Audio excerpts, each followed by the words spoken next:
بسم اللہ الرحمن الرحیم۔ السلام علیکم ورحمۃ اللہ وبرکاتہ۔ موت سے کچھ دیر پہلے رسول اللہ صلی اللہ علیہ وآلہ وسلم کی وفات سے 3 روز پہلے جبرائیل علیہ السلام تشریف لائے۔ فرمایا کہ اللہ پاک آپ کو سلام فرماتا ہے اور یہ ارشاد کرتا ہے کہ آپ کا مزاج کیسا ہے۔ آپ صلی اللہ علیہ وآلہ وسلم نے فرمایا، اے جبرائیل، میں بہت غمگین ہوں۔ اول روز مزاج پوچھ کر چلے گئے، پھر دوسرے روز آئے، اسی طرح مزاج پرسی فرمائی، پھر آپ نے وہی جواب دیا۔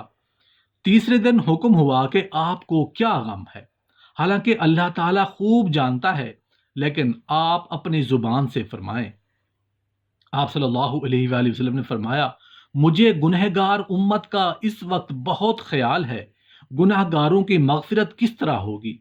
جب حضرت جبرائیل علیہ السلام رسول اللہ صلی اللہ علیہ وآلہ وسلم کا پیغام لے کر واپس آسمانوں پر گئے تو اللہ پاک نے گناہ گاروں کی مغفرت سے متعلق کیا جواب دیا، یہ بھی ہم آپ کو بتانے والے ہیں، لیکن اس سے پہلے یہ بتانا چاہتے ہیں کہ گناہوں سے توبہ کرنا کیسا ہے۔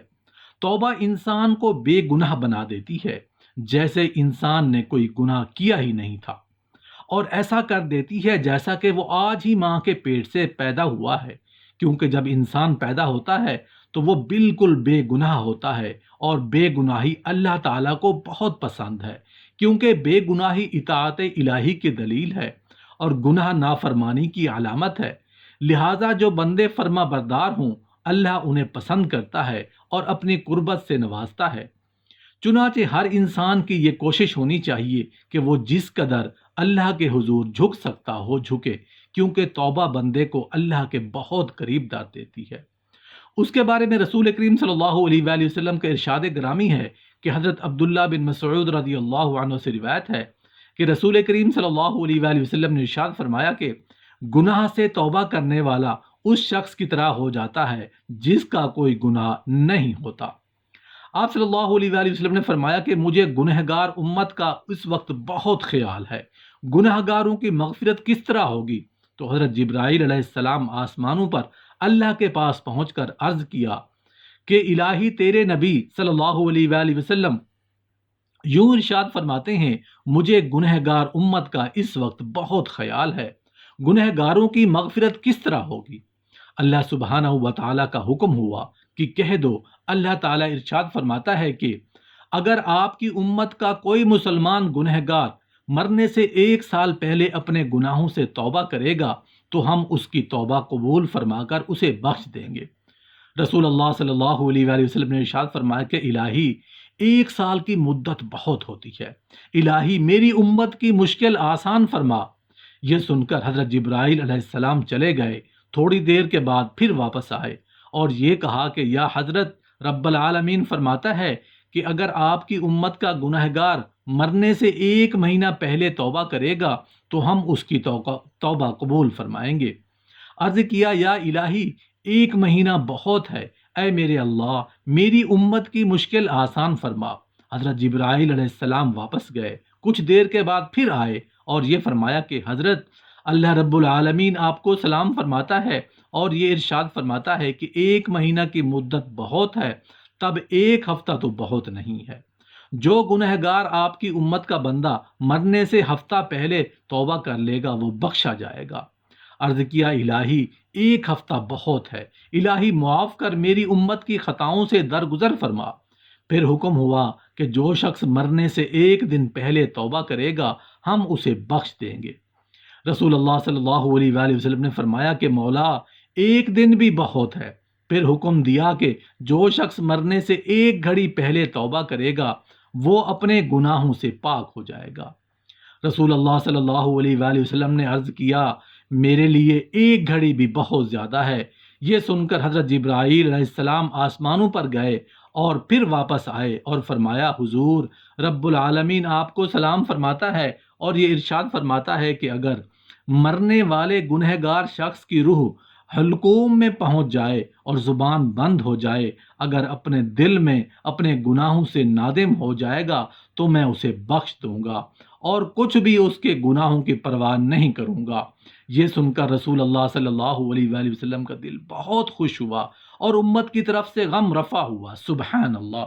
کیا مہربان رؤوف الرحیم نبی صلی اللہ علیہ وآلہ وسلم ہماری ہدایت کے لیے بھیجے گئے۔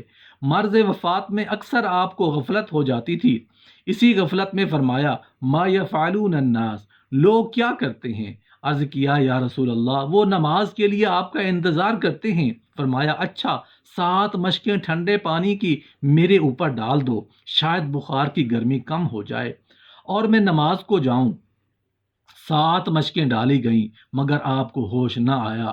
پھر سردار انبیاء صلی اللہ علیہ وآلہ وسلم پھر بے ہوش ہو گئے، پھر ہوش آیا، پھر بے ہوش ہوئے۔ 3 مرتبہ ایسا ہی ہوا۔ جب چوتھی مرتبہ یہ کیفیت ہوئی تو آپ صلی اللہ علیہ وآلہ وسلم نے فرمایا کہ لوگوں سے کہو کہ نماز پڑھ لیں، اب میرا انتظار نہ کریں، میں اب نہیں آ سکوں گا، کہہ دو ابو بکر سے کہ وہ نماز پڑھائیں۔ یہ فرما کر پھر بے ہوش ہو گئے۔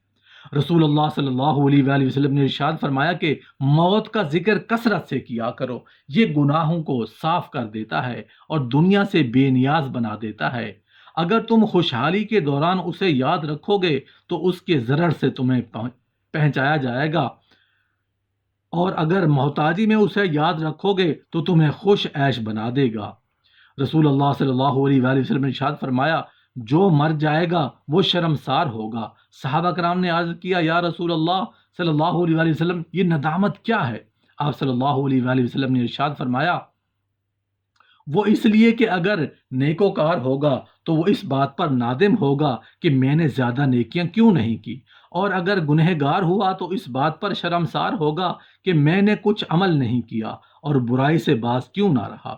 جب کسی انسان کی موت کا وقت آ جاتا ہے اور جب اس کی زبان بند ہو جاتی ہے تو 4 فرشتے اس کے پاس آتے ہیں اور سلام کرتے ہیں۔ پہلا فرشتہ سلام کے بعد کہتا ہے اے اللہ کے بندے، میں تیری روزی پر موکل تھا، میں نے تمام زمین پر پورب سے پچھم تک تلاش کیا مگر تیری روزی کا ایک لقمہ بھی کہیں نہیں پایا۔ پھر دوسرا فرشتہ آتا ہے اور سلام کے بعد کہتا ہے اے اللہ کے بندے، میں تیرے پانی پر موکل تھا، میں نے تمام زمین پر پورب سے پچھم تک تلاش کیا مگر تیرے پینے کا ایک قطرہ بھی پانی کہیں نہ پایا۔ پھر تیسرا فرشتہ آتا ہے اور سلام کے بعد کہتا ہے اے اللہ کے بندے، میں تیری سانس پر موکل تھا، میں نے تمام زمین پر پورب سے پچھم تک تلاش کیا مگر تیرے واسطے ایک سانس بھی کہیں نہیں پایا۔ پھر چوتھا فرشتہ آتا ہے، سلام کے بعد کہتا ہے اے اللہ کے بندے، میں تیری عمر پر موکل تھا، میں نے تمام زمین پورب سے پچھم تک تلاش کی مگر تیری عمر کا ایک حصہ بھی نہیں پایا۔ اس کے بعد نامہ اعمال لکھنے والے 2 فرشتے اس کے پاس آتے ہیں، سلام کے بعد کہتے ہیں اے اللہ کے بندے، ہم تیرے اعمال لکھنے پر موکل تھے، اور نامہ اعمال اس کو دکھائیں گے اور کہیں گے دیکھ یہ تیرا نامہ اعمال ہے۔ اس وقت میت کی آنکھ سے آنسو جاری ہو جاتے ہیں اور دائیں بائیں دیکھتا ہے اور نامہ اعمال پڑھنے سے ڈرتا ہے۔ اس کے بعد ملک الموت اس کی روح قبض کرتے ہیں۔ روایت ہے ربیع بن انس رحمۃ اللہ علیہ سے کہ ان سے کسی نے پوچھا کہ ملک الموت تنہا سب کی روح قبض کرتے ہیں یا ان کے ساتھ اور فرشتے بھی کام میں شریک ہوتے ہیں؟ فرمایا روح قبض کرنے کا کام انہی کے حوالے سے ہے، لیکن اس کام پر ان کے ساتھ بہت سے فرشتے مدد کے واسطے دیے گئے ہیں، اور ملک الموت سب کے سردار ہیں، ان کا ہر قدم دنیا کے پورب اور پچھم کے برابر ہے۔ پھر ربیع بن انس رحمۃ اللہ علیہ سے پوچھا مومنین کی ارواح کہاں رہتی ہیں؟ فرمایا 7 آسمان کے اوپر سدرۃ المنتہا کے پاس۔ روایت ہے ابن عباس رضی اللہ عنہ سے کہ بہت سے فرشتے ملک الموت کے ساتھ ہوتے ہیں جو میت کی روح قبض کرنے کے وقت آتے ہیں۔ ان میں سے بعض فرشتے روح کو لے جاتے ہیں اور بعض فرشتے میت پر دعا کرنے والوں کے ساتھ آمین کہتے ہیں، اور بعض میت کی مغفرت کی دعا کرتے ہیں جب تک اس پر جنازہ کی نماز نہیں پڑھی جاتی۔